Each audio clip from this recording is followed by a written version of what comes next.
As the EU met, President Lukashenko was ordering his interior ministry to bring the unrest in the capital to an end.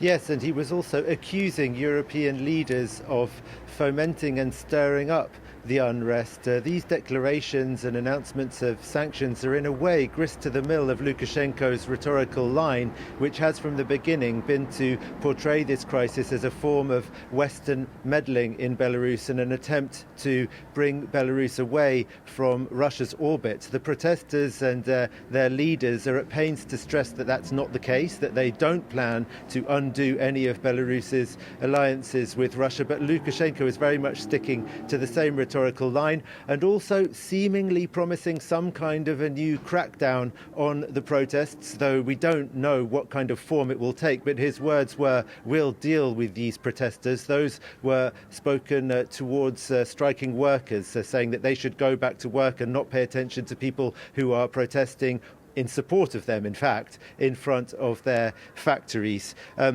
So probably protests are continuing every day, but if we assume that there'll be bigger protests at the weekend, that might be when we see what kind of action Lukashenko plans to take against them. Certainly in one city at least, Grodno in the northwest of the country, the authorities there have said that they will authorize the protests. That's something that didn't escape Alexander Lukashenko's attention. He claimed that Polish flags were already flying in Grodno, which is on the Polish border, though he didn't provide any evidence for that. And Gulliver, already this week, many factory and state television workers have downed tools to join that protest against Lukashenko. How much protest has that opposition movement and those strikes made?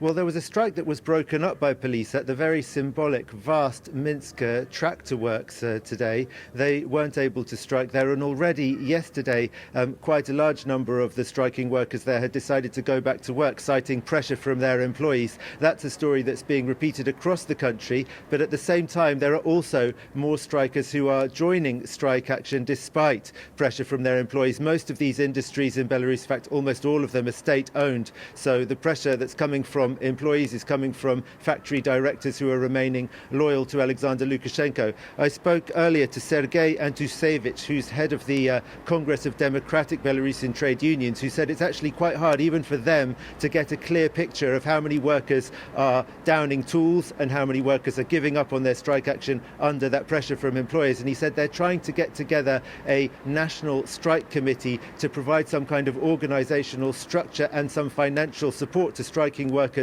who are afraid to lose their jobs. But he said that's quite a difficult process because there has never been a strike on this scale in Belarus with political demands, and the only strike on this scale which had economic demands was back in 1991. So the structures and the sort of reflexes to organize these kinds of strikes are not really there in Belarus, and workers are understandably fearful, even if they are against Alexander Lukashenko, that they might not be able to put bread on the table.